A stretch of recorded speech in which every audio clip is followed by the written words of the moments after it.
Querida, ¿tienes dinero en efectivo o vas a pagar con tarjeta? La voz de Cristina cortó el aire como un cuchillo afilado. 12 pares de ojos se clavaron en mí. 12 personas que acababan de devorar langostas, salmón importado, vinos que costaban más que mi renta mensual. 12 bocas que ahora esperaban mi respuesta con sonrisas que no llegaban a sus ojos. Sonreí. Abrí mi cartera despacio. Y entonces dije algo que nadie esperaba escuchar. Pero déjenme contarles cómo llegué hasta ese momento, sentada en un restaurante donde una sola mesa había costado $8,000. Todo comenzó 3 días antes. Raúl, mi hijo, apareció en la puerta del cuartito donde yo vivía. Sí, cuartito. Porque ya no vivía en mi casa. Bueno, técnicamente seguía siendo mi casa, pero esa es otra historia que les contaré en un momento. Raúl tocó 2 veces. Mamá, ¿estás ahí? Su voz sonaba alegre, casi forzada. Abrí la puerta y ahí estaba él, con esa sonrisa que conocía desde que era un bebé. Pero ahora esa sonrisa venía acompañada de algo más. Algo que yo había aprendido a reconocer en los últimos meses. Necesidad. Mamá, tengo una noticia maravillosa. Entró sin esperar invitación. Miró alrededor del cuarto de 3 por 3 metros donde yo ahora pasaba mis días. Una cama individual. Una silla. Un perchero con 4 vestidos. Una ventana que daba al callejón. Vamos a hacer una cena familiar. Algo íntimo. Especial. Para celebrar el cumpleaños de la mamá de Cristina. Pilar. La suegra de mi hijo. Una mujer que yo había visto exactamente 3 veces en 2 años. Es solo una cena normal, mamá. Nada extravagante. Pero significaría mucho para Cristina que estuvieras ahí. Algo en mi pecho se apretó. Cena familiar. Hacía tanto tiempo que no escuchaba esas palabras dirigidas a mí con cariño real. ¿Cuándo es?, pregunté, aunque ya sabía que diría que sí. Siempre decía que sí cuando Raúl me pedía algo. Así había sido toda mi vida. Este sábado. A las 8. En la Maison Rouge. Ese restaurante francés del centro. La Maison Rouge. Yo había pasado frente a ese lugar una vez. Las cortinas de terciopelo rojo. Los candelabros brillando tras los cristales. La gente entrando con abrigos que costaban más que un coche. ¿Estás seguro, hijo? Ese lugar debe ser muy caro. Raúl rió. Esa risa que solía ser genuina cuando era niño. Mamá, no te preocupes por eso. Es una ocasión especial. Además, somos familia. Familia. Esa palabra resonó en mis oídos mucho después de que Raúl se fuera. Me senté en la cama y miré por la ventana. El callejón estaba oscuro, aunque apenas eran las 6 de la tarde. Desde ahí podía escuchar los ruidos de la casa principal. Mi casa. La casa que yo había comprado con 40 años de trabajo como costurera. La casa donde crié a Raúl solo después de que Héctor nos abandonara. La casa que tenía 3 habitaciones amplias, un jardín con limoneros, una cocina con azulejos que yo misma había elegido uno por uno. La casa que ya no era mía. Habían pasado 8 meses desde aquella tarde. Cristina y Raúl habían llegado con papeles. Mamá, necesitamos hablar de algo importante. Se sentaron frente a mí en la mesa del comedor. Mi comedor. Cristina sacó unos documentos de su bolso elegante. Mira, suegrita, Raúl y yo hemos estado investigando. Con las nuevas leyes de impuestos, si algo te llegara a pasar, Raúl perdería esta casa. El gobierno se quedaría con casi todo.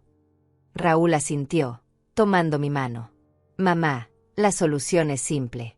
Si pones la casa a mi nombre ahora, nos ahorramos todos esos problemas. Es solo un papel. Tú sigues viviendo aquí como siempre. Nada cambia. Solo estamos protegiendo tu patrimonio. Yo tenía 65 años, pero no era tonta. Y si la pongo a tu nombre, realmente no cambia nada. Cristina sonrió. Esa sonrisa que mostraba todos sus dientes blancos perfectos. Por supuesto que no, suegrita. Esta es tu casa. Siempre lo será. Solo es un trámite legal. Una protección. Miré a Raúl. Mi hijo. Mi único hijo. El niño que yo había criado sola. El hombre que ahora me miraba con ojos suplicantes. Está bien. Si tú dices que es lo mejor. Firmé. Firmé porque confiaba. Firmé porque era mi hijo. Firmé porque pensé que la sangre significaba algo. 2 semanas después de firmar, Cristina tocó a la puerta de mi habitación. Suegrita, necesito hablar contigo. Entró y se sentó en mi cama sin pedir permiso. Mira, tengo una noticia emocionante. Raúl y yo vamos a remodelar la casa. Vamos a hacer algo hermoso. Pero durante los trabajos, va a haber mucho ruido, mucho polvo. No queremos que te afecte. Yo asentí, confundida. Entonces pensamos que podrías quedarte en el cuartito de servicio por unos meses. Solo mientras terminamos. Tiene todo lo que necesitas. Cama, baño pequeño. Vas a estar muy cómoda. El cuartito de servicio. Ese espacio de 3 por 3 metros que yo había usado para guardar cajas y herramientas. ¿Por cuánto tiempo?, pregunté. Cristina se encogió de hombros. 2, 3 meses máximo. Ya sabes cómo son estas cosas. Pero va a valer la pena. La casa va a quedar preciosa. Esos 2 meses se convirtieron en 8. La remodelación nunca terminaba. Siempre había algo más que hacer. Siempre había una razón para que yo no pudiera volver a mi habitación. Y poco a poco, sin que yo me diera cuenta exactamente cuándo, dejé de ser la dueña de la casa y me convertí en la inquilina del cuartito del fondo. Pero el sábado llegó y yo me vestí con mi mejor ropa. Un vestido color vino que había cosido yo misma hacía años. Zapatos negros que había pulido hasta que brillaban. Me peiné el cabello canoso en un moño simple. Me miré en el pequeño espejo rajado que colgaba sobre el lavabo. Una mujer de 65 años me devolvió la mirada. Arrugas alrededor de los ojos. Manos curtidas por décadas de coser. Pero aún había dignidad en esa cara. Aún había fuerza. Raúl pasó por mí a las 7:30. Conducimos en silencio. Yo miraba por la ventana las calles iluminadas. Mamá, solo quiero que sepas que esta noche es importante para Cristina. Su familia va a estar ahí. Por favor, solo sé tú misma. Ser yo misma. Como si yo fuera algún tipo de problema que necesitaba controlarse. Llegamos a la Maison Rouge y mi estómago se apretó. El lugar era aún más elegante de lo que recordaba. Un portero con uniforme color granate abrió la puerta del coche. Adentro, todo era luz dorada y manteles blancos inmaculados. Raúl me guió hacia una mesa larga en el fondo del salón principal. Una mesa donde ya estaban sentadas 11 personas. Cristina se levantó cuando nos vio. Llevaba un vestido color marfil que probablemente costaba más que 3 meses de mi antigua renta. Suegrita, qué bueno que llegaste. Me abrazó, pero fue uno de esos abrazos vacíos. Sin calor. Sin significado real. Ven, siéntate aquí. Cristina me señaló una silla en la esquina de la mesa. La silla más alejada de la cabecera. La silla donde uno pone a los invitados que no importan tanto. Me senté despacio. Miré alrededor de la mesa y conté mentalmente. 12 personas en total. Pilar estaba en la cabecera, con un vestido color champaña y un collar de perlas que brillaba bajo las luces. A su lado, 2 hermanas de Cristina que nunca había visto antes. Después, 3 primos. Un tío. 2 sobrinos jóvenes que no dejaban de mirar sus teléfonos. Raúl y Cristina. Y yo.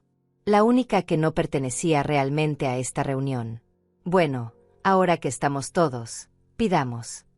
Cristina chasqueó los dedos y apareció un mesero con chaqueta negra impecable. Traiga la carta de vinos primero. Y el menú completo. El mesero asintió y desapareció como un fantasma. Yo miraba todo con los ojos bien abiertos. Las copas de cristal. Los cubiertos de plata. Las servilletas de tela dobladas en forma de cisne. Todo brillaba. Todo costaba. Todo era demasiado para una simple cena familiar. Los vinos llegaron primero. Botellas con etiquetas en francés que yo no podía leer. El mesero las mostró como si fueran tesoros. Este es un Chateau Margaux del 2010. Y este, un Romanée Conti. Cristina ni siquiera miró los precios. Traiga 3 botellas del primero y 2 del segundo. Yo tragué saliva. Había visto vinos así en revistas. Sabía que una sola botella podía costar cientos de dólares. Quizás miles. Entonces llegaron los menús. Páginas gruesas de papel cremoso con letras doradas. Abrí el mío y mis manos temblaron ligeramente. Foie gras. Langosta. Filete de wagyu. Cada plato tenía un precio que hacía que mi pensión mensual pareciera una broma. Isadora, ya sabes qué vas a pedir. La voz de Pilar me sacó de mis pensamientos. Era la primera vez que me hablaba directamente en toda la noche. Yo todavía estoy mirando. Pilar sonrió. Una sonrisa amable. Diferente a la de su hija. Prueba la langosta. Dicen que aquí la preparan divinamente. Uno por uno, todos fueron ordenando. Cristina pidió el filete más caro. Sus hermanas ordenaron cordero con trufa negra. Los primos pidieron mariscos. Los sobrinos querían pasta con caviar. Raúl ordenó un corte de carne que costaba $200. Cuando llegó mi turno, mi voz sonó pequeña. Solo una ensalada César, por favor. Cristina rió. Esa risa que sonaba como cristales rompiéndose. Ay, suegrita, no seas modesta. Estamos celebrando. Pide algo bueno. Todos me miraban. Esperando. Está bien. El salmón entonces. El mesero anotó y desapareció nuevamente. La comida comenzó a llegar. Plato tras plato. Entrada tras entrada. Yo miraba asombrada cómo la mesa se llenaba de comida que parecía arte. Torres de mariscos. Carnes que sangraban en el centro. Salsas que formaban diseños perfectos en los platos. Y el vino fluía. Las botellas se vaciaban y aparecían nuevas. Cristina reía fuerte. Sus hermanas hablaban de sus últimas vacaciones en Europa. Los primos discutían sobre autos de lujo. Yo comía mi salmón en silencio, tratando de hacerme invisible. Mamá, ¿estás bien? Estás muy callada. Raúl se inclinó hacia mí. Su aliento olía a vino caro. Estoy bien, hijo. Solo cansada. Él asintió y volvió a su conversación con el tío de Cristina sobre inversiones y acciones. Yo seguí comiendo despacio. Cada bocado sabía a culpa. Cada trago de agua me recordaba que yo no debería estar aquí. Que este no era mi mundo. Que yo era la mujer que vivía en un cuartito de 3 por 3 metros y recibía $200 al mes para sobrevivir. Porque eso era lo que me daban. $200. Después de que firmé la casa, después de que me mudaron al cuartito, Cristina apareció una mañana con un sobre. Suegrita, Raúl y yo hemos estado hablando. Sabemos que ya no trabajas y que tu pensión es pequeña. Así que decidimos darte una ayuda mensual. Para tus gastos. Abrí el sobre. 10 billetes de $20. Es para que compres lo que necesites. Comida, productos personales. Ya sabes. Yo miré el dinero. $200 al mes. Para comer. Para vivir. Para existir en el cuartito del fondo de mi propia casa. ¿Y esto es suficiente? Pregunté, aunque ya sabía la respuesta. Cristina se encogió de hombros. Bueno, no tienes que pagar renta ni servicios. La casa cuesta mucho mantenerla. El agua, la luz, el gas. Todo sale de nuestro bolsillo. Así que $200 es justo. Justo. Esa palabra me perseguía desde entonces. ¿Era justo vivir con $200 al mes en una casa que yo había pagado? ¿Era justo comer arroz y frijoles mientras ellos comían langosta? ¿Era justo verlos remodelar mi cocina, mi sala, mi jardín, mientras yo miraba desde la ventana de mi prisión de 3 por 3 metros? Los postres llegaron. Torres de chocolate. Cremas con frutas exóticas. Helados artesanales con hojuelas de oro comestible. Sí, oro. Yo pedí un café simple. Negro. Sin azúcar. Porque así lo había aprendido a tomar en estos meses. Sin lujos. Sin extras. Solo lo necesario para sobrevivir. Pilar me miró desde su lugar en la cabecera. Había algo en sus ojos. Algo que no logré descifrar en ese momento. Curiosidad quizás. O preocupación. Pero entonces Cristina pidió más vino y el momento pasó. La cena terminó. Los platos fueron retirados. Las conversaciones se volvieron más ruidosas por el alcohol. Yo solo quería irme a casa. Bueno, al cuartito. Porque eso era lo único que podía llamar hogar ahora. Raúl estaba riendo con los primos. Cristina abrazaba a sus hermanas. Todos estaban felices. Todos menos yo. Entonces el mesero apareció con una bandeja plateada. Y sobre esa bandeja, una carpeta de cuero negro. La cuenta. El mesero la dejó frente a Pilar primero. Ella la abrió, miró el número, y sus cejas se levantaron ligeramente. Entonces hizo algo que no esperaba. Cerró la carpeta y la deslizó por la mesa. Directamente hacia mí. Todos dejaron de hablar. Todos voltearon a mirar. La carpeta de cuero negro descansaba frente a mí como una serpiente enrollada. Yo no quería abrirla. No quería ver el número. Pero Cristina habló. Y su voz cortó el silencio como un cuchillo bien afilado. Querida, ¿tienes dinero en efectivo o vas a pagar con tarjeta? Dijo querida. Pero la palabra sonó vacía. Fría. Calculada. Yo levanté la vista y la miré. Su sonrisa era perfecta. Demasiado perfecta. Como si hubiera practicado este momento frente al espejo. Perdón. Mi voz salió más débil de lo que quería. Cristina rió suavemente. La cuenta, suegrita. ¿Cómo vas a pagar? ¿Efectivo o tarjeta? Mi corazón latía tan fuerte que pensé que todos podían escucharlo. Abrí la carpeta con manos temblorosas. Y ahí estaba. El número. $8,342. Con 68 centavos. 8,000. Casi 2 años de mis $200 mensuales. Casi todo lo que me quedaba en mi cuenta de ahorros después de vender mi auto el mes pasado porque ya no podía mantenerlo. $8,000 por una cena que yo no había pedido. Por una celebración a la que yo no pertenecía. Por comida y vino que otros habían disfrutado mientras yo comía salmón y bebía agua. Bueno, suegrita, estamos esperando. La voz de Cristina otra vez. Ahora con un tono de impaciencia. Miré alrededor de la mesa. Todos me observaban. Las hermanas de Cristina con sonrisas burlonas. Los primos con curiosidad. Los sobrinos habían dejado sus teléfonos para presenciar el espectáculo. Raúl miraba su plato. No me miraba a mí. Mi hijo no podía mirarme a los ojos. Y entonces supe. Supe que esto había sido planeado. Que yo había sido invitada no como familia, sino como la tonta que pagaría la cuenta. Sonreí. No sé de dónde salió esa sonrisa. Quizás de 40 años de aguantar humillaciones en silencio. Quizás de 8 meses viviendo en un cuartito sin quejarme.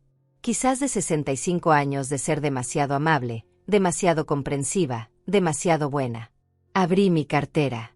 Despacio. Todos se inclinaron hacia adelante, esperando ver fajos de billetes o una tarjeta de crédito. Pero yo saqué algo diferente. Algo que nadie esperaba. Saqué mi identificación vieja. Esa que todavía tenía la dirección de mi casa. Mi casa. La que ahora era legalmente de Raúl. La puse sobre la carpeta de cuero negro, junto al número que decía $8,342. No tengo dinero. Dije las palabras despacio. Claramente. Para que cada persona en esa mesa las escuchara bien. No tengo efectivo. No tengo tarjeta de crédito con ese límite. De hecho, tengo exactamente $120 en mi cuenta bancaria. ¿Y saben por qué tengo solo $120? El silencio cayó sobre la mesa como una manta pesada. Cristina dejó de sonreír. Raúl seguía mirando su plato como si fuera lo más interesante del mundo. Pilar me observaba con los ojos entrecerrados. Yo continué. Tengo $120 porque hace 8 meses le di mi casa a mi hijo. Una casa que compré con 40 años de trabajo. Una casa de 3 habitaciones con jardín. Una casa que valía más de $300,000. Se la di porque me dijeron que era por protección. Por impuestos. Por mi propio bien. Levanté la voz apenas un poco. No estaba gritando. Pero cada palabra salía con el peso de meses de silencio acumulado. Y después de darles mi casa, después de firmar los papeles que me pusieron enfrente, me mudaron a un cuartito de servicio. 3 metros por 3 metros. Una cama. Una silla. Una ventana que da al callejón. Me dijeron que era temporal. Que solo mientras remodelaban. Eso fue hace 8 meses. ¿Y saben cuánto me dan al mes para vivir? Hice una pausa. Nadie respiraba. $200. Las hermanas de Cristina se miraron entre sí. Los primos dejaron de sonreír. Los sobrinos guardaron sus teléfonos. Pilar se enderezó en su silla, su rostro cambiando de confusión a algo más oscuro. Comprensión quizás. O furia contenida. $200 al mes. Repetí. Para comida. Para productos de higiene. Para existir. Mientras ustedes. Señalé los platos vacíos. Las botellas de vino vacías. Los postres a medio comer. Mientras ustedes gastan $8,000 en una sola cena. Cristina encontró su voz primero. Suegrita, estás exagerando. Te damos un lugar donde vivir. No pagas renta. No pagas servicios. Su voz sonaba nerviosa ahora. Defensiva. Un lugar donde vivir. Reí. Pero no era una risa alegre. Era una risa amarga que me quemaba la garganta. ¿Llamas a ese cuartito un lugar donde vivir? ¿Al espacio donde guardaba escobas y cajas? ¿Donde no entra el sol? ¿Donde el baño es tan pequeño que apenas puedo voltearme? Mamá, por favor. Raúl finalmente habló. Finalmente me miró. Sus ojos estaban rojos. No sé si por el vino o por la vergüenza. No hagas esto aquí. Podemos hablar en casa. En casa. Qué irónico. ¿En casa, Raúl? ¿En mi casa que ya no es mía? ¿En el cuartito donde me encerraron como si fuera un mueble viejo que estorba? Mi voz se quebró un poco. Pero no lloré. No iba a darles esa satisfacción. Pilar se puso de pie. Su silla raspó contra el piso de madera con un sonido fuerte que hizo que todos saltaran. Cristina. Su voz era baja. Peligrosa. ¿Es esto verdad? Cristina abrió la boca. La cerró. La abrió de nuevo. Mamá, ella está exagerando. Nosotros la cuidamos. Le damos dinero. La alimentamos. Pilar dio un paso hacia su hija. Te pregunté si es verdad. ¿La tienes viviendo en un cuartito de servicio? ¿Le das solo $200 al mes? Después de que les dio su casa. Era una casa vieja, mamá. Necesitaba trabajo. Y ella ya está mayor. No puede mantener una casa así. Cristina intentaba justificarse, pero sus palabras sonaban huecas. Vacías. Vieja. Pilar rió. Pero era una risa sin humor. Isadora tiene 65 años. Yo tengo 68. También soy demasiado vieja para vivir en mi propia casa. El silencio otra vez. Pero este era diferente. Este era el silencio antes de la tormenta. Cristina, te hice una pregunta. Pilar no gritaba. No necesitaba gritar. Su voz tenía esa autoridad que solo las madres pueden tener. ¿Le quitaste su casa? ¿La tienes viviendo como sirvienta en su propia propiedad? Cristina miró a Raúl, buscando apoyo. Pero Raúl seguía mirando su plato. Cobarde. Mi hijo era un cobarde. No se la quitamos. Ella nos la dio. Firmó los papeles voluntariamente. Voluntariamente. Mi voz sonó más fuerte de lo que esperaba. ¿Llamas voluntario a mentirme? ¿A decirme que era por protección? ¿A prometerme que nada cambiaría? Me puse de pie también. Mis piernas temblaban, pero me sostuve. Yo firmé porque confié. Porque era mi hijo. Porque pensé que la familia significaba algo. Miré directamente a Raúl. Me equivoqué. Uno de los primos tosió incómodo. Una de las hermanas de Cristina murmuró algo sobre ir al baño. Pero Pilar levantó una mano y todos se quedaron quietos. Nadie se mueve. Nadie sale de aquí hasta que esto se resuelva. Se volvió hacia mí. Sus ojos, tan parecidos a los de Cristina pero con algo más. Compasión. Humanidad. Isadora, ¿tienes a dónde ir esta noche? ¿Algún familiar? ¿Algún amigo? La pregunta me tomó por sorpresa.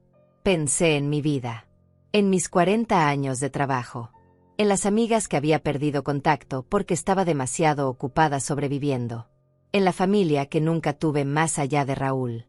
No, admití. Y esa palabra dolió más que cualquier otra cosa que había dicho esta noche. No tengo a nadie. Pilar asintió, como si hubiera esperado esa respuesta.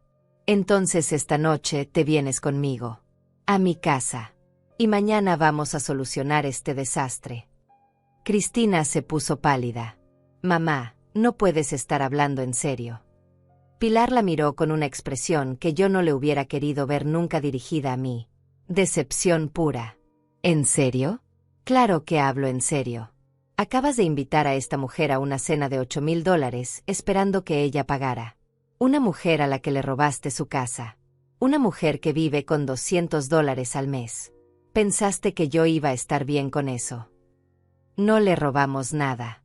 La casa está a nombre de Raúl legalmente. Cristina intentaba defender lo indefendible. Legalidad y moralidad son dos cosas diferentes, hija. Y tú conoces la diferencia. Pilar se quitó su collar de perlas. Ese collar que había estado brillando toda la noche. Lo puso sobre la mesa. Esto vale $12,000. Págalo con esto. Y luego vamos a tener una conversación muy larga sobre valores y decencia. El mesero, que había estado observando todo desde una distancia prudente, se acercó nerviosamente. Tomó el collar. Miró a Pilar. Señora, esto es más que suficiente para cubrir la cuenta. ¿Quiere el cambio en efectivo o...? Pilar lo interrumpió. El cambio es para usted, por tener que presenciar este circo. El mesero asintió y desapareció rápidamente con el collar y la cuenta. Me senté de nuevo. Mis piernas ya no me sostenían. Todo estaba pasando demasiado rápido. Pilar, una mujer que apenas conocía, estaba defendiéndome, pagando una cuenta que no era suya, ofreciéndome un lugar donde quedarme. Y mi propio hijo seguía sentado en silencio, sin decir nada, sin hacer nada. Raúl. Dije su nombre suavemente. Mírame. Él levantó la vista lentamente. Había lágrimas en sus ojos. Pero yo no sentí lástima. Solo sentí cansancio. Mañana voy a ir por mis cosas. Las pocas cosas que me dejaron tener en ese cuartito. Y después no quiero volver a ver esa casa. Mi voz era firme ahora. Clara. No hasta que sea mía de nuevo. O nunca. Lo que sea que tenga que pasar. Raúl abrió la boca. Mamá, yo. Lo detuve con un gesto. No. Ya no quiero escuchar excusas. Ya no quiero escuchar promesas. Solo quiero recuperar mi dignidad. Y si eso significa perderte a ti, entonces que así sea. Las palabras flotaron en el aire como humo. Pesadas. Finales. Cristina intentó tomar la mano de Raúl, pero él la apartó. Algo había cambiado en su rostro. Algo se había roto. Pilar puso su mano en mi hombro. Vámonos. Isadora. Ya estuvo suficiente por esta noche. Me puse de pie. Tomé mi pequeño bolso. Miré una última vez a toda esa mesa. A esas 12 personas que habían presenciado mi humillación y mi liberación en la misma noche. Caminé hacia la salida del restaurante con Pilar a mi lado. Cada paso me dolía. No por cansancio físico, sino por el peso de lo que acababa de pasar. Dejé atrás la mesa. Dejé atrás a Raúl. Dejé atrás 8 meses de humillación silenciosa. El portero nos abrió la puerta y el aire frío de la noche me golpeó la cara. Respiré hondo. Era la primera vez en mucho tiempo que sentía que podía respirar de verdad. El auto de Pilar era un sedán negro elegante, pero no ostentoso. Ella abrió la puerta del copiloto para mí. Un gesto simple que me hizo sentir más humana de lo que me había sentido en meses. Me senté. El asiento era suave, cómodo. Olía a perfume caro y a cuero nuevo. Pilar se sentó al volante y arrancó el motor. Durante los primeros minutos, ninguna habló. Solo el sonido del motor y el tráfico nocturno llenaban el espacio entre nosotras. Lo siento. Pilar finalmente rompió el silencio. Su voz sonaba cansada, derrotada. No tenía idea de lo que mi hija te estaba haciendo. Si lo hubiera sabido antes. Se detuvo. Respiró hondo. Debía haberlo sabido. Debía haber prestado atención. Yo miré por la ventana. Las luces de la ciudad pasaban como estrellas borrosas. No es tu culpa. No tenías forma de saberlo. Yo tampoco le dije a nadie. Me daba vergüenza admitir que mi propio hijo me había hecho esto. La vergüenza debería ser de ellos, no tuya. Pilar giró en una esquina. Estábamos entrando a un barrio que yo conocía de vista. Casas grandes. Jardines cuidados. El tipo de lugar donde nunca pensé que pondría un pie. Cristina no era así antes. O quizás sí lo era y yo no quise verlo. Siempre fue ambiciosa. Siempre quiso más.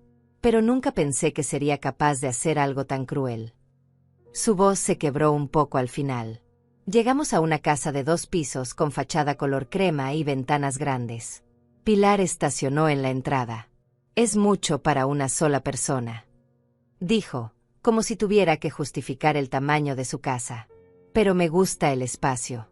Me gusta poder caminar sin chocar con las paredes. Me miró significativamente. Yo entendí el mensaje. Ella sabía lo que era vivir en un espacio minúsculo. O al menos podía imaginarlo. Entramos. La casa olía a lavanda y a limpio. El piso era de madera clara. Las paredes estaban pintadas en tonos suaves. Había cuadros colgados con cuidado. Plantas en macetas.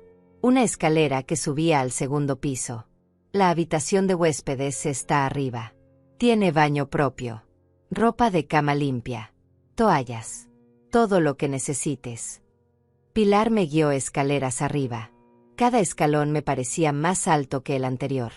No por el esfuerzo físico, sino por la irrealidad de todo. La habitación era 3 veces más grande que el cuartito donde había vivido estos 8 meses. Una cama queen con edredón color marfil. Un tocador con espejo. Un sillón junto a la ventana. Cortinas que parecían seda. Un baño con tina. Con tina. Yo no había tomado un baño en tina desde que me mudaron al cuartito. Solo había una regadera pequeña donde apenas cabía. Descansa. Pilar puso su mano en mi hombro otra vez. Mañana hablamos. Mañana vemos qué hacer. Por ahora, solo descansa. Se fue y cerró la puerta suavemente. Yo me quedé parada en medio de la habitación, mirando todo, tocando la cama para asegurarme de que era real. Me senté en el borde. El colchón era suave. Mis manos temblaban. Y entonces, solo entonces, permití que las lágrimas salieran. Lloré. Lloré por los 8 meses perdidos. Lloré por la casa que había sido mía. Lloré por el hijo que había criado y que me había traicionado. Lloré hasta que no quedó nada más adentro. Me desperté con el sol entrando por la ventana. Por un momento no supe dónde estaba. Luego recordé. El restaurante. La cuenta. Pilar. La habitación de huéspedes. Me levanté y me miré en el espejo del tocador. Una mujer de 65 años con ojos hinchados y cabello despeinado me devolvió la mirada. Pero había algo diferente. Algo en los ojos. Una chispa que había estado apagada durante meses. Determinación. Bajé las escaleras, siguiendo el olor a café. Pilar estaba en la cocina, sentada junto a una mesa de madera con una taza en las manos. Buenos días. ¿Dormiste bien? Yo asentí, aunque era mentira. Había dormido poco. Pero había dormido sin el ruido de la casa al fondo.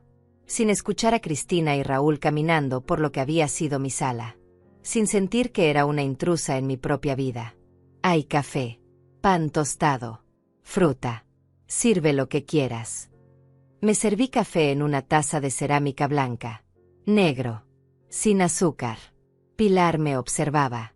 Isadora, necesito preguntarte algo importante. Y necesito que seas completamente honesta conmigo. Tomó un sorbo de su café. Cuando firmaste los papeles de la casa, ¿leíste todo? ¿Entendiste lo que estabas firmando? Pensé en ese día. En los papeles que Cristina había puesto frente a mí. En las palabras que no entendí completamente. En la prisa con la que me hicieron firmar. No leí todo. Admití. Cristina me explicó que era para protección. Para evitar impuestos. Me dijo que nada cambiaría. Que yo seguiría siendo la dueña en espíritu. Que solo era un papel. Pilar asintió lentamente. Había testigos cuando firmaste. Traté de recordar. Había un notario. O alguien que dijo ser notario. Un hombre joven con traje gris. Vino a la casa. Estuvo ahí menos de media hora. Me hizo firmar 3 o 4 papeles diferentes. ¿Recuerda su nombre? Negué con la cabeza. No. Cristina lo llamó por teléfono. Dijo que era un favor. Que venía porque ella lo conocía. Pilar dejó su taza en la mesa con más fuerza de la necesaria. Un favor. Claro. Se puso de pie y comenzó a caminar de un lado a otro de la cocina. Isadora, creo que lo que te hicieron no solo es inmoral. Creo que puede ser ilegal también. Mi corazón comenzó a latir más rápido. ¿Qué quieres decir? Pilar se detuvo y me miró directamente. Si te hicieron firmar bajo presión, sin explicarte realmente lo que estabas firmando, sin darte tiempo para buscar asesoría legal independiente, eso es coerción. Y si ese notario era alguien que Cristina conocía y que no verificó adecuadamente que entendías todo, entonces la transferencia podría ser inválida. Esperanza. Una palabra peligrosa. Pero ahí estaba, creciendo en mi pecho como una planta después de la lluvia. ¿Cómo podemos averiguarlo? Pilar tomó su teléfono. Tengo un amigo. Alfonso. Es abogado. Se especializa en casos de fraude familiar y abuso de ancianos. Ancianos. La palabra me dolió un poco. Pero era técnicamente correcta. Yo era legalmente una persona mayor. Lo llamaré ahora. Él nos dirá qué opciones tienes. Marcó un número. Habló en voz baja. Escuché palabras sueltas. Urgente. Fraude posible. Transferencia de propiedad. Coerción. Cuando colgó, tenía una expresión determinada. Alfonso dice que puede vernos esta tarde. A las 3. En su oficina. Miré el reloj en la pared de la cocina. Eran las 9 de la mañana. Teníamos 6 horas. Pero antes. Pilar continuó. Vamos a ir a tu casa. Bueno, a la casa que era tuya. Vas a recoger tus cosas. Todas tus cosas. Y vas a hacerlo con la cabeza en alto. Entendido. Asentí. Aunque la idea de volver me aterraba. Llegamos a la casa a las 10. Mi casa. La casa donde había vivido durante 30 años. Donde había criado a Raúl. Donde había cosido miles de vestidos en mi máquina vieja. Donde había plantado los limoneros que ahora daban sombra al jardín.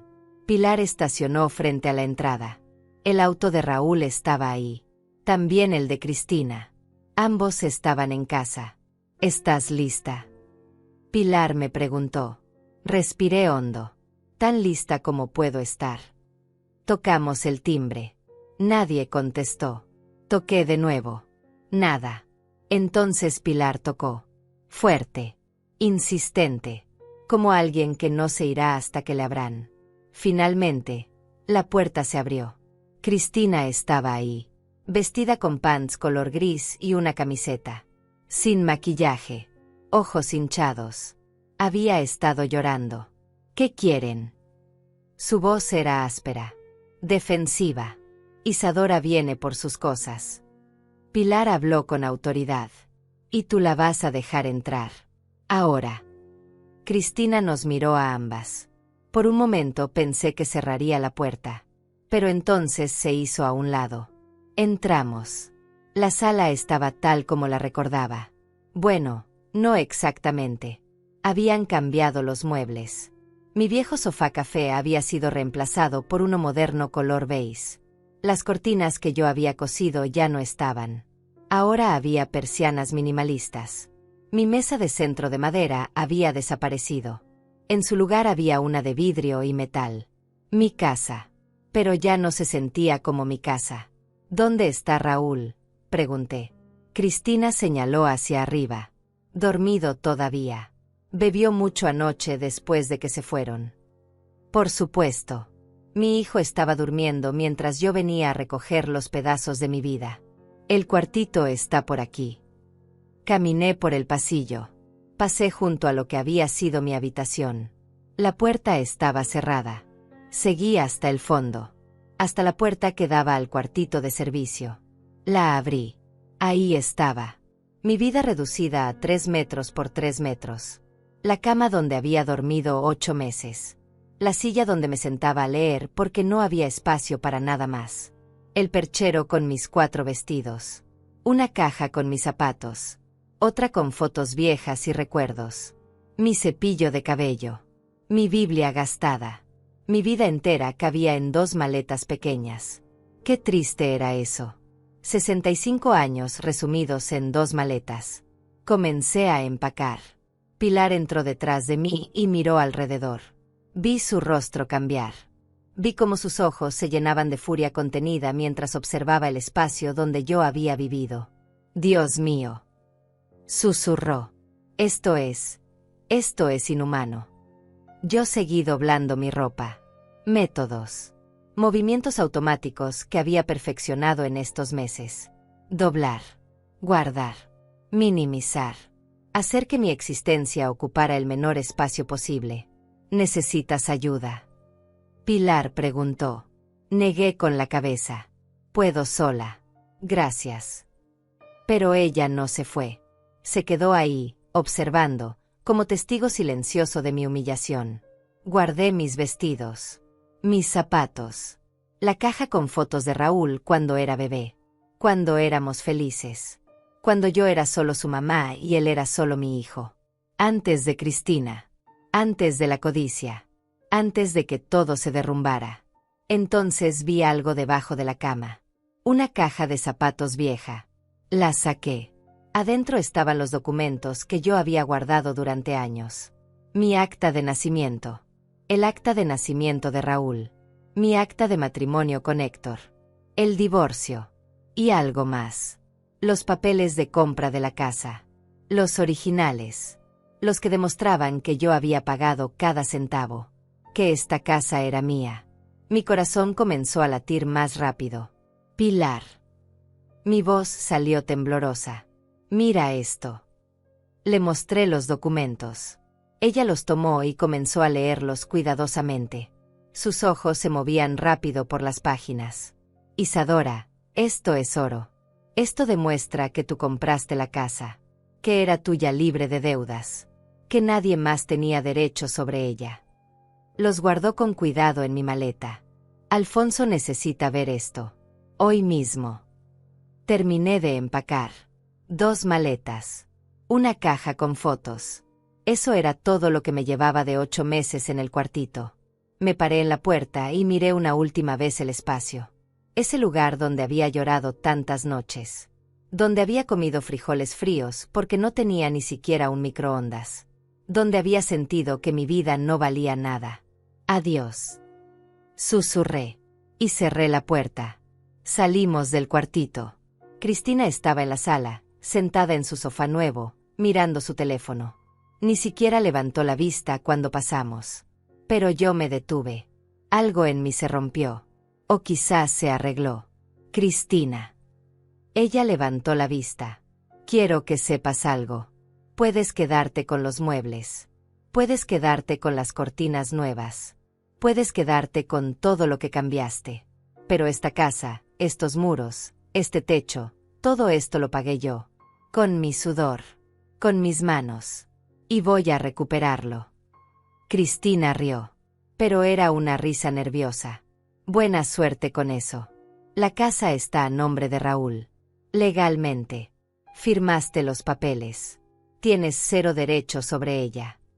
Me acerqué un paso. Solo uno. ¿Sabes qué es lo más triste de todo esto? No es que me quitaras mi casa. No es que me hicieras vivir en un cuartito. Es que convenciste a mi hijo de que eso estaba bien. Eso es lo que nunca te voy a perdonar. Las palabras quedaron flotando en el aire. Salí de la casa con Pilar detrás de mí. Escuché pasos rápidos. Mamá. Era Raúl. Finalmente había bajado.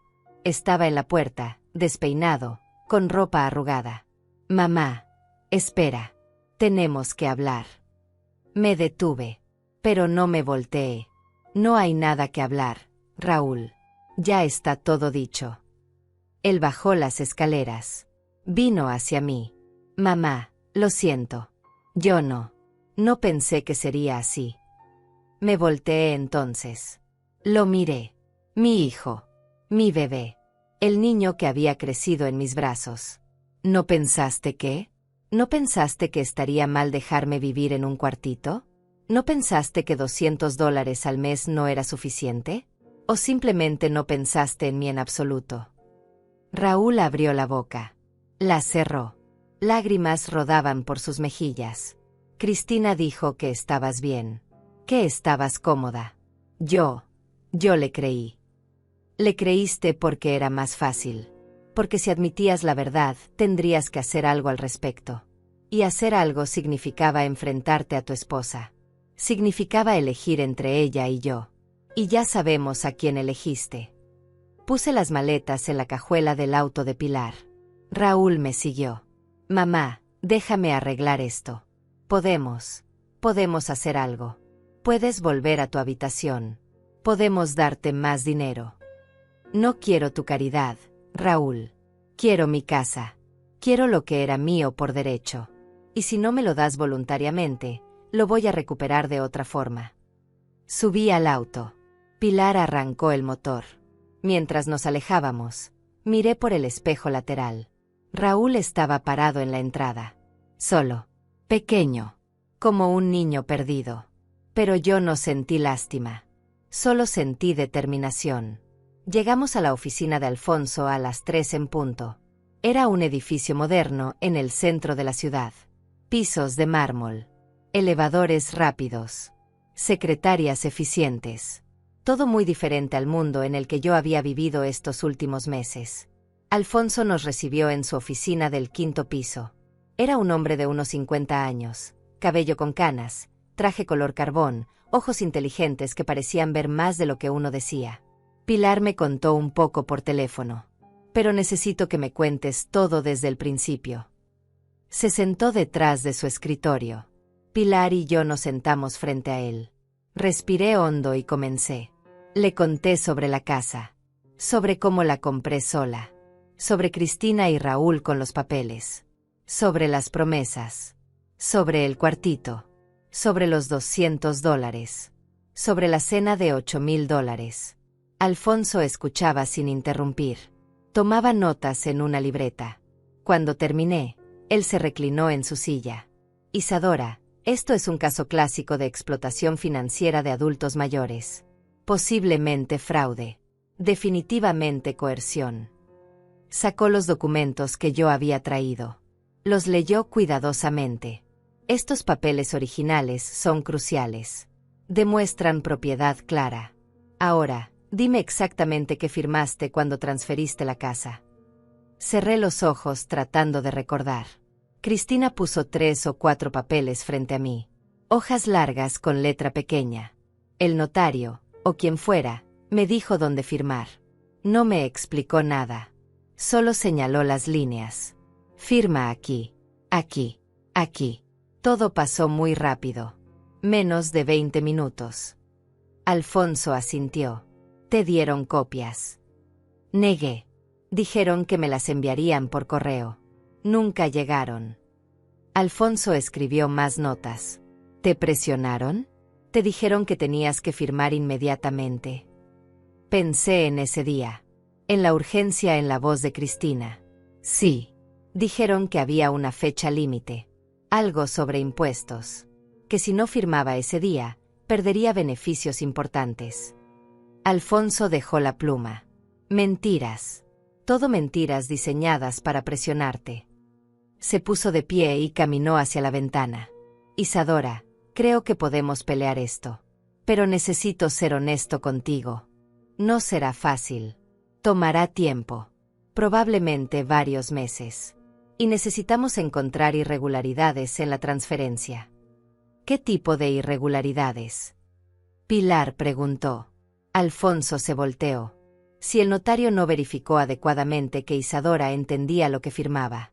Si no había testigos imparciales. Si hubo presión indebida. Si la documentación no siguió los procedimientos correctos. Cualquiera de esas cosas podría invalidar la transferencia. Mi corazón latía fuerte. Esperanza. Esa palabra peligrosa otra vez. ¿Qué necesitas de mí?, pregunté. Primero, necesito que me autorices a solicitar todos los documentos de la transferencia del registro público. Segundo, necesito que escribas todo lo que recuerdas de ese día. Cada detalle. Cada palabra que te dijeron. Cada promesa que hicieron. Tercero, necesito que pienses si hay alguien que pueda testificar a tu favor. Alguien que vio cómo vivías. Cómo te trataban. Pensé. Vecinos. Había vecinos que me habían visto entrando y saliendo del cuartito. Hay una señora. Doña Marta. Vive en la casa de al lado. Ella me veía a veces. Me saludaba cuando sacaba la basura del cuartito. Una vez me preguntó si estaba bien. Le dije que sí porque me daba vergüenza admitir la verdad. Alfonso asintió. Bien. Hablaremos con ella. Su testimonio podría ser valioso. Sacó unos papeles de su escritorio. Este es un contrato de representación. Si lo firmas, yo seré tu abogado en este caso. Mis honorarios son de $300 por hora, pero considerando las circunstancias, trabajaré por un porcentaje del resultado final. Miré el papel. Luego miré a Pilar. Ella asintió. Hazlo. Isadora. Recupera lo que es tuyo. Firmé el contrato con manos temblorosas. Cada letra de mi nombre se sentía como un acto de rebelión. Como una declaración de guerra. Alfonso guardó el documento en una carpeta con mi nombre. Bien. A partir de ahora, toda comunicación con Raúl y Cristina debe pasar por mí. No hables con ellos directamente. No respondas llamadas. No contestes mensajes. Todo a través de mí. Entendido. Asentí. Entendido. Empezaré a trabajar mañana mismo. Solicitaré los documentos. Investigaré al notario. Buscaré cualquier irregularidad. Mientras tanto, tú necesitas estar en un lugar seguro. Un lugar donde no puedan presionarte o intimidarte. Miré a Pilar. Ella sonrió. Ya tiene dónde quedarse. Mi casa. Todo el tiempo que necesite. Alfonso pareció aliviado. Perfecto. Eso me da tranquilidad. Salimos de la oficina con una sensación extraña. Algo entre esperanza y miedo. Pilar manejó en silencio durante unos minutos. Luego habló. ¿Tienes hambre? Conozco un lugar tranquilo donde hacen la mejor comida casera. Me di cuenta de que no había comido nada en todo el día. Solo el café de la mañana. Sí, tengo hambre. Ella sonrió y giró en la siguiente esquina. El restaurante era pequeño. Acogedor. Nada como la Maison Rouge. Aquí las mesas eran de madera simple. Las sillas desparejas. El menú escrito en una pizarra. Olía a guisado y a tortillas recién hechas. Nos sentamos junto a una ventana. Una mesera mayor se acercó con una sonrisa genuina. ¿Qué les traigo, señoras? Pilar pidió mole con arroz. Yo pedí caldo de pollo. Comida simple. Comida honesta. Mi esposo murió hace 5 años. Pilar habló de repente. Cáncer. Rápido y cruel. Tomó un sorbo de agua. Cuando murió, Cristina se ofreció a ayudarme con todo. Los papeles. El funeral. Las finanzas. Pensé que era amor. Pero ahora me pregunto si solo estaba viendo cuánto podía heredar. Sus ojos se llenaron de lágrimas. Nunca pensé que mi hija fuera capaz de lo que te hizo. Estiré mi mano sobre la mesa y tomé la suya. No es tu culpa. Tú no la hiciste así. La gente toma sus propias decisiones. Pilar apretó mi mano. Pero yo la crié. En algún momento falló algo. En algún momento dejé de enseñarle lo que importa. La comida llegó. Humeante. Aromática. Comí despacio. Cada bocado sabía a normalidad. A dignidad. A vida. Durante los siguientes días, me quedé en casa de Pilar. Establecimos una rutina. Yo me despertaba temprano y preparaba café. Ella bajaba y desayunábamos juntas. Hablábamos de todo y de nada. De nuestras vidas. De nuestros errores. De nuestros sueños olvidados. Por las tardes, yo cosía. Pilar había encontrado mi vieja máquina en el cuartito y la había traído. El sonido familiar del motor me calmaba. Alfonso llamaba cada 2 días con actualizaciones. Había solicitado los documentos. Había encontrado al notario. Había descubierto irregularidades. El notario que firmó los papeles fue suspendido el año pasado por mala conducta profesional. Sus certificaciones de ese periodo están siendo revisadas. Si encontramos que actuó incorrectamente en tu caso, la transferencia podría ser anulada. Cada actualización me daba más esperanza.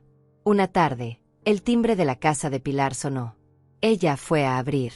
Escuché voces. Una que reconocí. Raúl. Mi corazón se aceleró. No puedes entrar.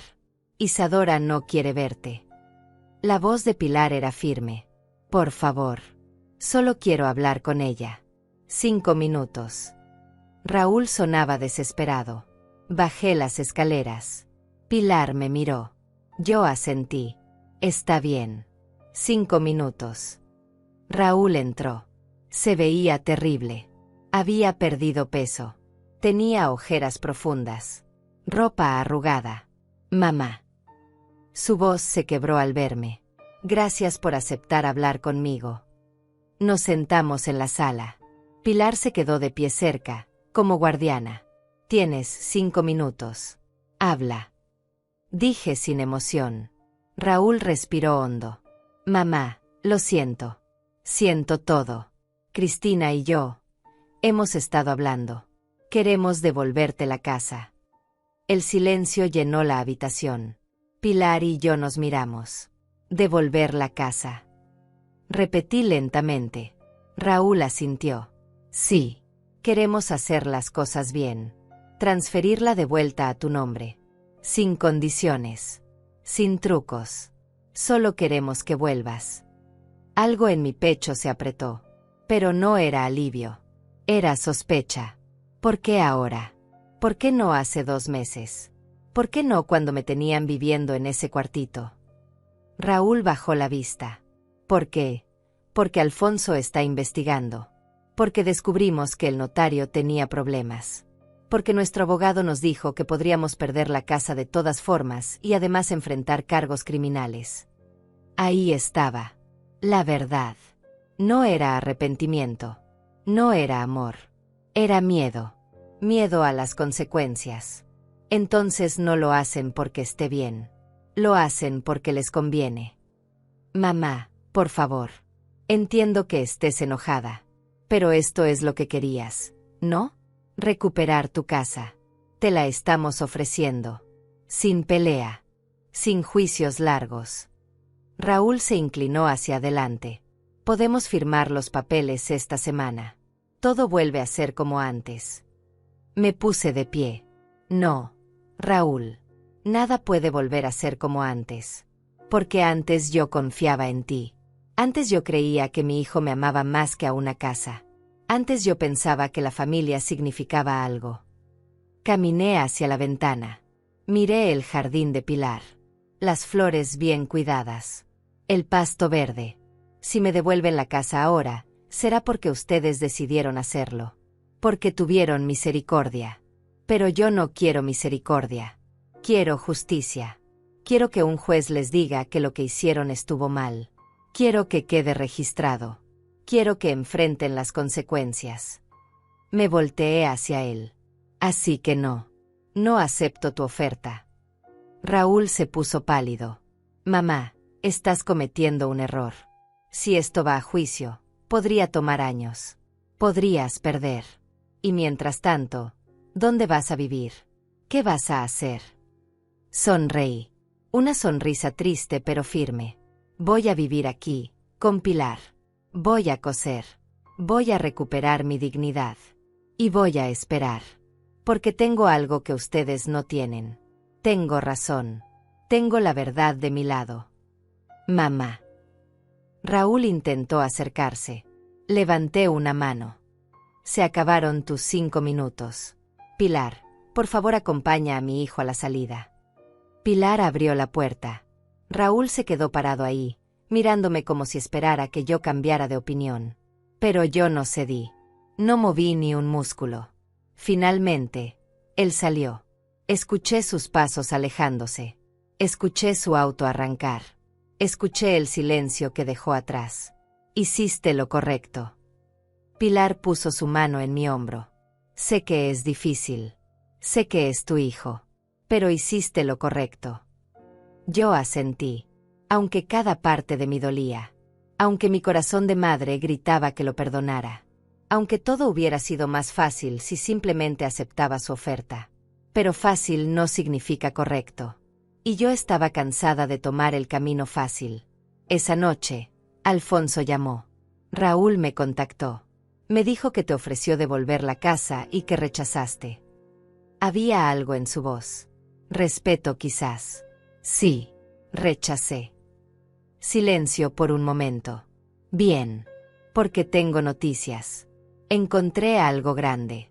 El notario no solo estaba suspendido. Estaba trabajando ilegalmente. Todas las transferencias que certificó en ese periodo son nulas. Completamente inválidas. Mi respiración se detuvo. ¿Qué significa eso? Alfonso rió. Una risa de victoria. Significa que la transferencia nunca fue legal. Significa que la casa nunca dejó de ser tuya. Técnicamente, legalmente, todavía eres la dueña. Solo necesitamos que un juez lo confirme oficialmente. Y con la evidencia que tenemos, eso es prácticamente una garantía. Lágrimas comenzaron a rodar por mis mejillas. Pero esta vez eran lágrimas de alivio. ¿Cuánto tiempo tomará? Pregunté con voz temblorosa. Con suerte, 2 o 3 semanas. Tengo contactos en el juzgado. Puedo acelerar el proceso dada la urgencia y la naturaleza del caso. Isadora, vas a recuperar tu casa. Y Raúl y Cristina van a tener que responder por lo que hicieron. Colgué el teléfono y me dejé caer en el sofá. Pilar se sentó a mi lado. No dijo nada. Solo me abrazó mientras yo lloraba. Las 2 semanas siguientes pasaron en una mezcla extraña de ansiedad y esperanza. Alfonso trabajaba sin descanso. Cada día traía noticias nuevas. Había presentado la demanda. Había conseguido una audiencia urgente. Había citado a Raúl y Cristina. Había encontrado más evidencia de las irregularidades. El caso se estaba construyendo como un rompecabezas donde cada pieza encajaba perfectamente. Pilar me acompañaba a cada cita con Alfonso. Se había convertido en más que mi defensora. Se había convertido en mi amiga. En las noches, nos sentábamos en su sala con té de manzanilla y hablábamos de la vida. ¿Sabes qué es lo más triste? Le dije una noche que yo solo quería ser una buena madre. Solo quería que mi hijo fuera feliz. Y de alguna manera, eso me convirtió en un blanco fácil. Pilar asintió. El amor no debería hacernos vulnerables. Pero lo hace. Doña Marta, mi vecina, aceptó testificar. Alfonso la entrevistó en su casa. Vi todo. Le dijo ella. Vi cómo Isadora entraba y salía de ese cuartito. Vi cómo sacaba su basura por la puerta de atrás. Vi cómo Cristina la trataba. Como si fuera invisible. Como si fuera una carga. Su testimonio quedó grabado. Evidencia. Prueba. Verdad documentada. La audiencia fue programada para un martes a las 10 de la mañana. No dormí la noche anterior. Me quedé despierta mirando el techo de la habitación de huéspedes, pensando en todo lo que había pasado, en todos los caminos que me habían traído hasta aquí, en todas las decisiones que había tomado, en todas las que tomaría después de mañana. Pilar tocó mi puerta a las 6. ¿Estás despierta? Abrí. Ella entró con 2 tazas de café. Hoy es el día. Dijo simplemente. Hoy es el día. Repetí. Nos sentamos en la cama como 2 amigas preparándose para una batalla. ¿Tienes miedo? Preguntó. Estoy aterrada. Admití. Pero también estoy lista. Por primera vez en meses, Estoy lista para pelear. Me vestí con cuidado. El mismo vestido color vino que había usado para la cena. El que había usado cuando todo comenzó. Era simbólico de alguna manera.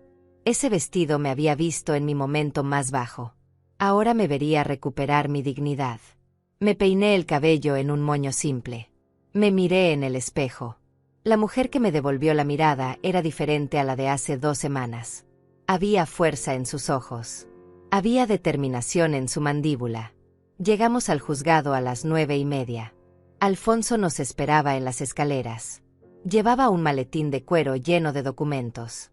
¿Lista?, preguntó. Lista, respondí. Entramos al edificio. Pasillos largos con pisos de mármol. Puertas de madera con placas doradas. El olor a papel viejo y a justicia pendiente. La sala de audiencias era más pequeña de lo que esperaba. Bancas de madera. Una mesa para el juez. 2 mesas para las partes. Raúl y Cristina ya estaban ahí, sentados en su mesa con su abogado. Un hombre mayor con traje caro y expresión seria. Cuando me vieron entrar, Cristina volteó la cara. Raúl me miró directamente. Había súplica en sus ojos. Perdón quizás. O solo miedo. Yo no aparté la mirada. Lo miré fijamente hasta que él bajó la vista primero. Todos de pie. El alguacil anunció. El juez entró. Una mujer de unos 60 años, cabello corto gris, anteojos, toga negra. Se sentó detrás de su escritorio y miró los papeles frente a ella. Caso número 5732. Isadora Méndez contra Raúl Méndez y Cristina Vega. Demanda de nulidad de transferencia de propiedad por coerción y fraude. Su voz era clara, autoritaria, sin emociones. Señor García. Se dirigió a Alfonso. Presente su caso. Alfonso se puso de pie. Habló durante 20 minutos. Explicó toda la historia. La casa que yo había comprado. Los papeles que me hicieron firmar. Las promesas rotas. El cuartito. Los $200. La cena de $8,000. Presentó los documentos originales de compra. Presentó el testimonio grabado de doña Marta. Presentó la evidencia sobre el notario suspendido. Su señoría. Concluyó Alfonso. Mi clienta fue víctima de un esquema deliberado para despojarla de su propiedad. Fue manipulada, presionada y abandonada. Y todo esto fue ejecutado por su propio hijo y su nuera. Personas en quienes ella confiaba implícitamente. Solicitamos que se declare nula la transferencia y que se ordene la devolución inmediata de la propiedad a su legítima dueña. La jueza asintió y miró al abogado de Raúl y Cristina. Señor Delgado. Su turno. El abogado se puso de pie. Intentó argumentar que yo había firmado voluntariamente, que había entendido los términos, que vivía en la propiedad sin pagar renta, que recibía ayuda económica. Pero sus palabras sonaban huecas, vacías, especialmente cuando la jueza lo interrumpió. Señor Delgado, ¿cómo explica que el notario que certificó la transferencia estaba suspendido en ese momento? El abogado tartamudeó. Su señoría, mis clientes no tenían conocimiento de esa suspensión. Fue un error de buena fe. La jueza miró por encima de sus anteojos. ¿Un error de buena fe? ¿Contratar a un notario que casualmente era conocido de la señora Vega?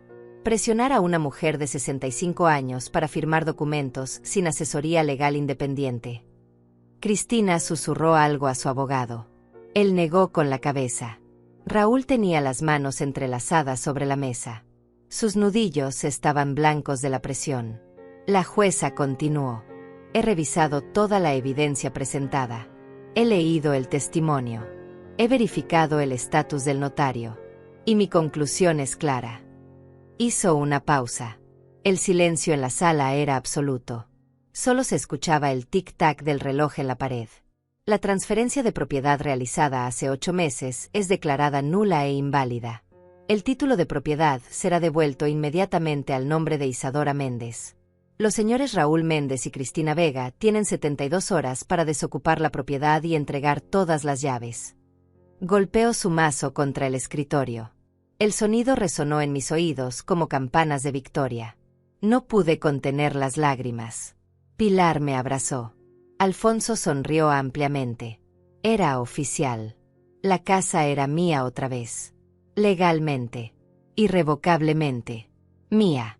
Miré hacia la mesa de Raúl. Él tenía la cabeza entre las manos. Cristina lloraba silenciosamente. Su abogado recogía papeles con movimientos bruscos. Habían perdido. La verdad había ganado. Además, la jueza continuó. No había terminado. Ordeno que los señores Méndez y Vega paguen a la señora Isadora Méndez la suma de $1,600. $200 por cada uno de los 8 meses que la obligaron a vivir con esa cantidad insuficiente. Esto debe ser pagado dentro de 30 días. Más golpes de mazo. Más justicia servida. Más reparación de daños. Salimos del juzgado al sol brillante del mediodía. El aire olía diferente. Más limpio. Más fresco. Como después de una tormenta. Alfonso me entregó una carpeta. Estos son todos los documentos oficiales. El título de propiedad con tu nombre. La orden de desalojo. La orden de pago. Todo lo que necesitas. Lo tomé con manos temblorosas. Gracias. Fue todo lo que pude decir. Gracias por creer en mí. No me agradezcas. Alfonso sonrió. Tú fuiste quien tuvo el valor de pelear. Yo solo fui la herramienta. Se despidió y se fue.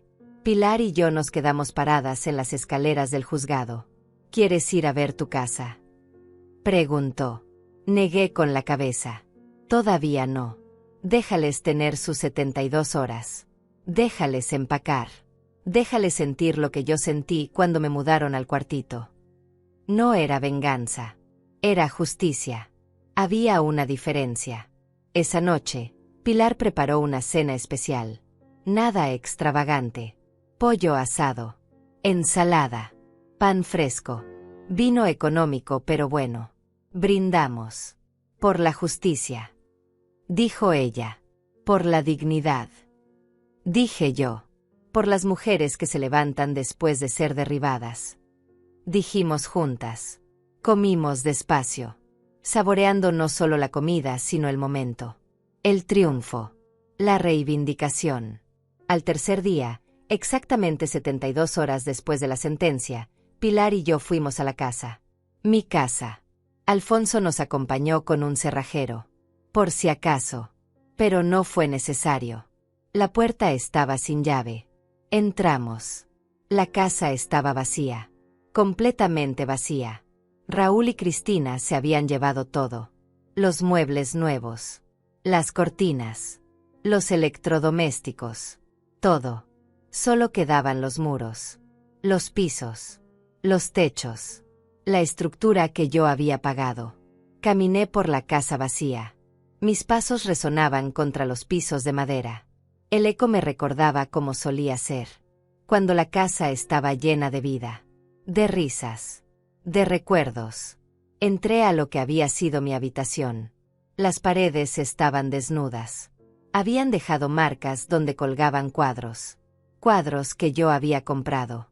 Fotos que yo había enmarcado. Todo se lo habían llevado. Fui a la cocina. Vacía también. Ni siquiera habían dejado los azulejos que yo había elegido con tanto cuidado. Los habían arrancado de las paredes. Solo quedaban manchas de cemento y espacios vacíos. Era como si hubieran querido borrar todo rastro de mí. Todo lo que yo había construido. Todo lo que yo había sido en esta casa. Pero no podían borrar los muros. No podían borrar la estructura. No podían borrar el hecho de que esto era mío. Salí al jardín. Los limoneros seguían ahí. Viejos. Fuertes. Sobrevivientes. Me acerqué al más grande y toqué su tronco rugoso. Sobrevivimos. Le susurré. Ambos sobrevivimos. El árbol había dado limones durante 30 años. Había visto a Raúl crecer. Había visto buenos tiempos y malos. Y seguía ahí. Como yo. Pilar apareció a mi lado. Está vacía. Dijo innecesariamente. Sí. Respondí. Pero es mía. Y eso es lo que importa. Ella sonrió. ¿Qué vas a hacer ahora? Miré alrededor. A las paredes desnudas. A los espacios vacíos. A las posibilidades infinitas. Voy a empezar de nuevo. Voy a llenar esta casa con cosas que realmente importan. No muebles caros. No decoraciones ostentosas. Solo cosas simples. Honestas. Reales. Pilar asintió. Voy a ayudarte. Durante las siguientes semanas, Pilar y yo trabajamos juntas. Compramos muebles de segunda mano. Una cama sencilla pero cómoda. Una mesa de comedor que encontramos en una venta de garaje. Sillas desparejas pero funcionales. Cortinas simples de tela blanca. Platos y vasos básicos. No necesitaba lujo. Solo necesitaba lo suficiente. Y por primera vez en mucho tiempo, suficiente era más que suficiente. Volví a mi máquina de coser. La instalé en la que había sido mi habitación. Ahora mi cuarto de trabajo. Empecé a coser de nuevo. No solo para mí, para otros. Doña Marta me recomendó con sus amigas. Necesitaban arreglos. Vestidos ajustados. Pantalones acortados. Yo cobraba precios justos. No mucho, pero suficiente para vivir. Suficiente para comprar comida. Suficiente para pagar servicios. Suficiente para sentirme útil. El cheque de $1,600 llegó a los 29 días. Un día antes del límite. Lo deposité en mi cuenta. No lo gasté todo. Guardé la mitad. Por si acaso. La otra mitad la usé para comprar cosas para la casa. Una licuadora nueva. Sartenes. Toallas suaves. Pequeños lujos que me recordaban que estaba viva. Que había sobrevivido. Que había ganado. Pilar venía a visitarme 3 veces por semana. Tomábamos café en mi nueva mesa. Hablábamos de todo. De su vida. De la mía. De cómo habíamos llegado hasta aquí. ¿Has sabido algo de Raúl? Me preguntó un día. Negué con la cabeza. Nada. No ha llamado. No ha venido. Es como si yo hubiera muerto para él. Las palabras dolían al decirlas. Pero eran verdad. ¿Y tú? Pilar preguntó suavemente. ¿Lo extrañas? Pensé en la pregunta. En la respuesta honesta. Extraño al niño que era. Al hijo que pensé que tenía. Pero al hombre en el que se convirtió. No. No lo extraño. Porque ese hombre fue capaz de hacerme daño. Y yo no necesito ese tipo de dolor en mi vida. Pilar tomó mi mano sobre la mesa. Eres más fuerte de lo que crees. Una tarde, estaba cosiendo cuando escuché el timbre. Dejé mi trabajo y fui a abrir. Era Raúl. Parado en mi puerta. En la puerta de mi casa. Había perdido más peso. Se veía demacrado. Cansado. Viejo para sus 42 años. Mamá.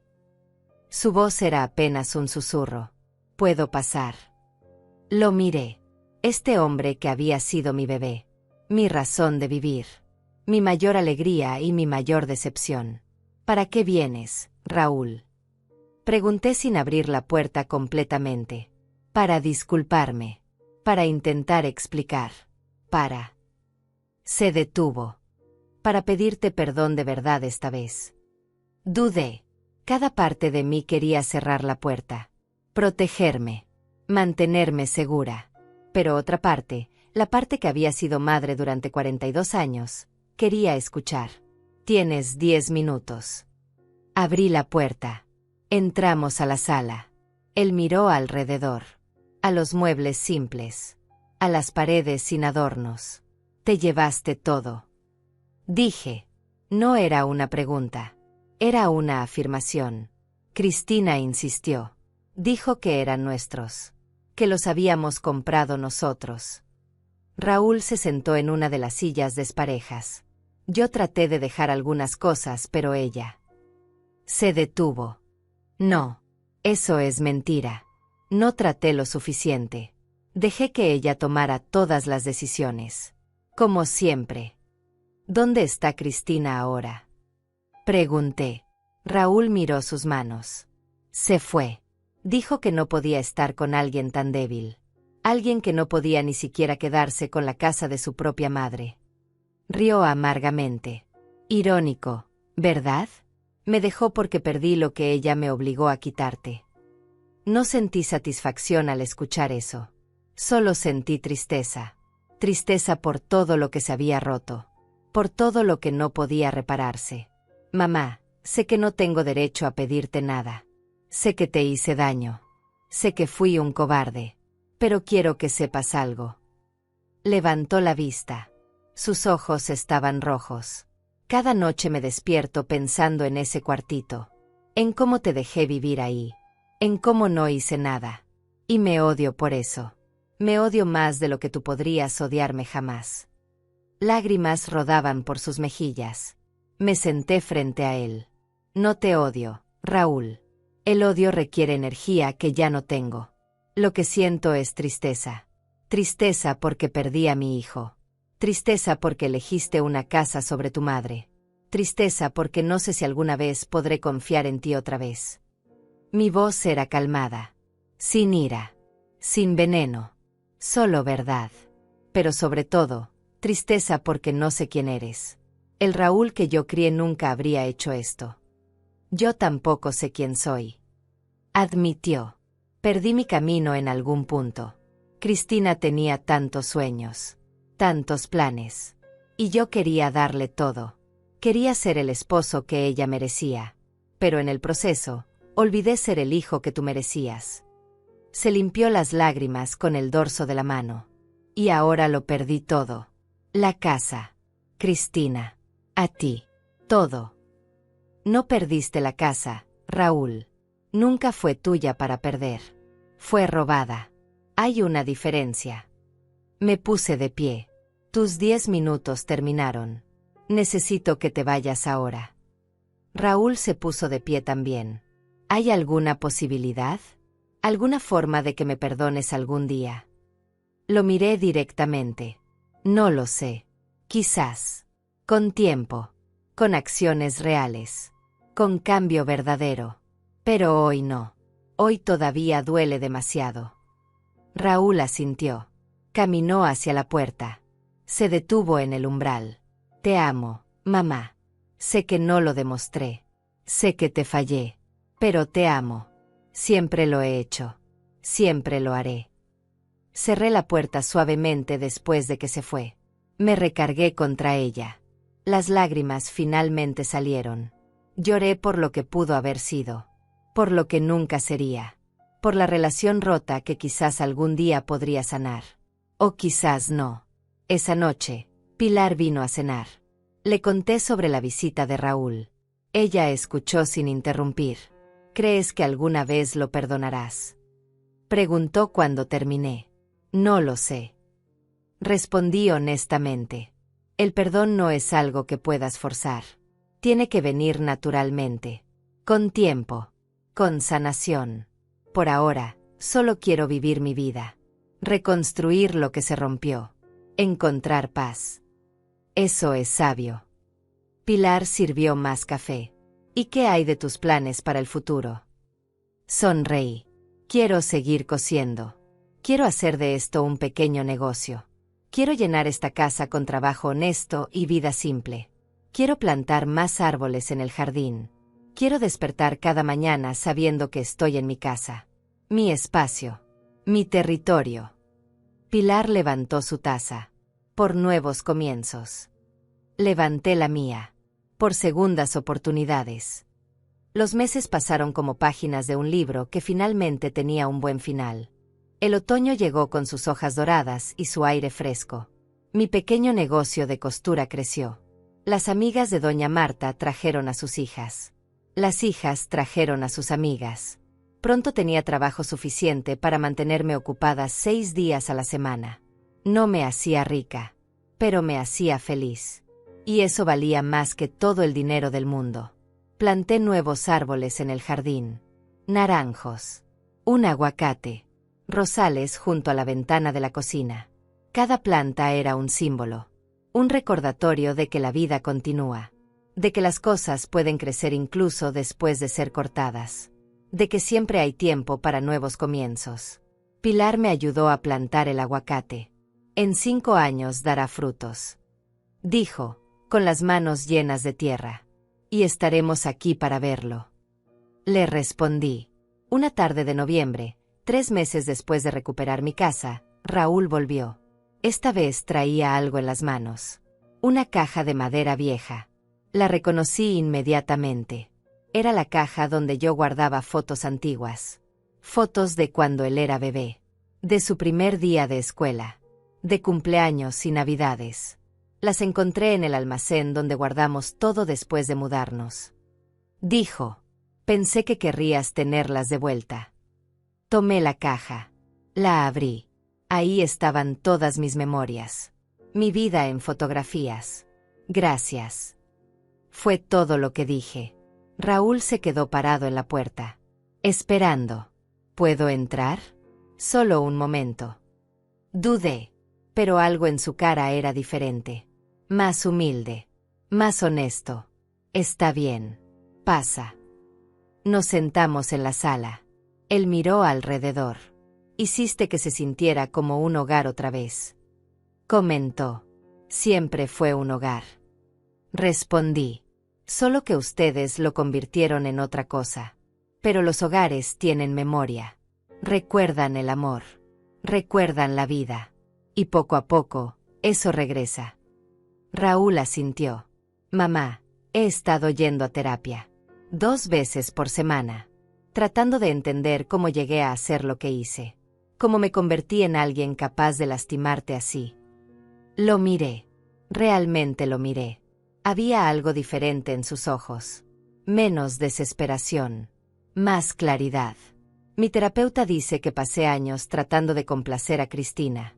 Tratando de ser suficiente para ella. Y en ese proceso, dejé de ver lo que realmente importaba. Dejé de verte a ti. Dejé de valorar lo que tenía. Raúl se inclinó hacia adelante. No estoy buscando excusas. No estoy pidiendo perdón todavía. Sé que no lo merezco. Solo quiero que sepas que estoy trabajando en mí mismo. Que estoy tratando de ser mejor. Eso es bueno, Raúl. Dije honestamente. No por mí. Por ti. Porque necesitas vivir contigo mismo. Necesitas poder mirarte al espejo sin sentir vergüenza. Él asintió. Conseguí un trabajo nuevo. En una empresa pequeña.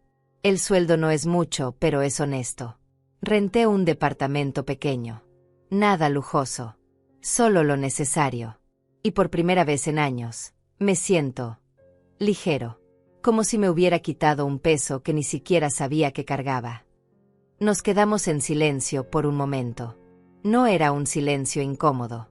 Era un silencio de entendimiento. De 2 personas que habían pasado por una tormenta y ahora veían el cielo despejarse lentamente. Mamá, no espero que me perdones mañana. O el próximo mes. O incluso el próximo año. Pero quiero que sepas que voy a seguir trabajando. Voy a seguir intentando ser el hijo que debía haber sido siempre. Te creo. Dije. Y era verdad. Algo en su forma de hablar. En su postura. En sus ojos. Me decía que esta vez era diferente. Pero Raúl, necesitas entender algo. El perdón no significa que todo vuelva a ser como antes. No significa que pueda simplemente entrar a mi vida otra vez como si nada hubiera pasado. Las cosas cambiaron. Yo cambié. Y nuestra relación, si va a existir, tiene que ser diferente. Lo entiendo. Raúl se puso de pie. Y acepto eso. Acepto que gané esto. Que merezco las consecuencias de mis acciones. Caminó hacia la puerta. ¿Puedo venir a visitarte de vez en cuando? No mucho. Solo para que veas que estoy cumpliendo mi palabra. Para que veas que estoy cambiando. Lo pensé. 1 vez al mes. Los domingos. A las 3 de la tarde. Si llegas aunque sea 1 minuto tarde, no abriré la puerta. Estaré aquí.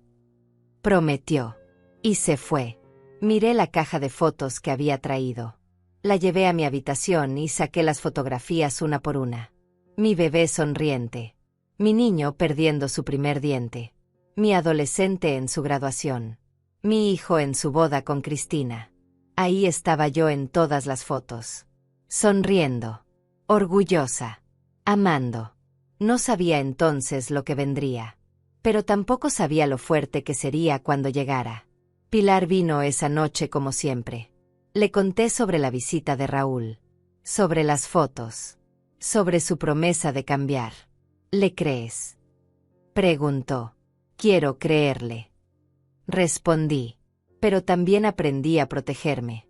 Aprendí que el amor no significa ser ciega. Que la familia no significa aceptar cualquier cosa. Que el perdón no significa olvidar. Pilar sonrió. Aprendiste bien entonces.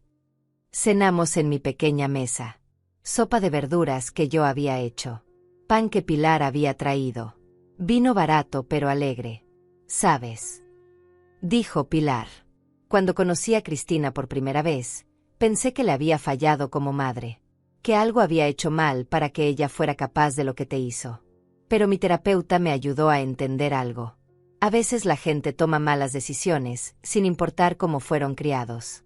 No es siempre culpa de los padres. Es difícil no sentir culpa. Admití. Yo también me pregunto constantemente qué hice mal con Raúl. ¿Dónde me equivoqué? Pilar negó con la cabeza. Criaste a un niño bueno. Las decisiones que tomó como adulto fueron suyas. No tuyas. Tú le diste amor. Le diste valores. Le diste todo lo que tenías. Lo que él hizo con eso fue su elección. Sus palabras me consolaron de una manera que no esperaba. El primer domingo de diciembre, exactamente a las 3 de la tarde, escuché el timbre. Era Raúl. Puntual. Traía flores simples del mercado. Margaritas blancas. No rosas caras. No arreglos ostentosos. Solo flores simples y honestas. Pensé que te gustarían. Dijo tímidamente. Las tomé. Me gustan. Las puse en un florero con agua. Nos sentamos en la sala. Hablamos por media hora. Sobre su trabajo. Sobre su terapia. Sobre pequeñas cosas sin importancia. No hablamos del pasado. No hablamos de lo que se había roto. Solo existimos en el presente por 30 minutos. Así pasaron los meses. Raúl venía cada primer domingo. Siempre puntual. Siempre con flores simples. Siempre respetuoso del tiempo que yo le daba. Poco a poco, las conversaciones se hicieron más fáciles. Poco a poco, empecé a ver destellos del hijo que recordaba. No el mismo. Nunca sería el mismo. Pero alguien mejor quizás. Alguien que había aprendido. Alguien que había crecido a través del dolor. En primavera, un año después de recuperar mi casa, Pilar y yo estábamos en el jardín. Los árboles que habíamos plantado estaban creciendo bien. El limonero viejo había dado su mejor cosecha en años. El aire olía a flores y a tierra fresca. ¿Eres feliz? Pilar me preguntó de repente. Pensé en la pregunta. En todo lo que había pasado. En todo lo que había perdido. En todo lo que había ganado. Sí. Respondí con sorpresa en mi propia voz. Soy feliz. No de la manera que esperaba. No de la manera que planeé. Pero soy feliz. Miré mi casa. Mi jardín. Mis manos curtidas por el trabajo honesto. Mi vida simple pero llena. Perdí a mi hijo por un tiempo. Perdí mi casa. Perdí mi dignidad. Pero los recuperé. Quizás no exactamente como eran. Pero los recuperé. Y eso me hace más fuerte. Pilar puso su brazo alrededor de mis hombros. ¿Sabes qué es lo que más admiro de ti? Preguntó. No solo que peleaste. Mucha gente pelea. Lo que admiro es que no dejaste que la amargura te consumiera. Que no dejaste que el dolor te convirtiera en alguien cruel. Que encontraste una forma de seguir siendo tú misma a pesar de todo. Sus palabras me llenaron de una calidez que no había sentido en mucho tiempo. Esa noche, me senté en mi sala. En mi casa. Bebí café en mi taza favorita. Miré por la ventana hacia el jardín donde las luciérnagas comenzaban a brillar. Y pensé en todo el camino recorrido. Desde esa cena horrible en la Maison Rouge hasta este momento de paz perfecta. Había sido doloroso. Había sido difícil. Había habido momentos donde quise rendirme. Pero no lo hice. Me levanté. Peleé. Gané. Y ahora, sentada en mi propia casa, en mi propia silla, bebiendo mi propio café, podía decir con total honestidad algo que no había podido decir en mucho tiempo. Miré las estrellas comenzando a aparecer en el cielo. Miré los árboles mecerse con la brisa suave. Miré mi vida simple pero genuina. Y susurré las palabras que cerraban un capítulo y abrían otro. Ahora sí, esto es vivir.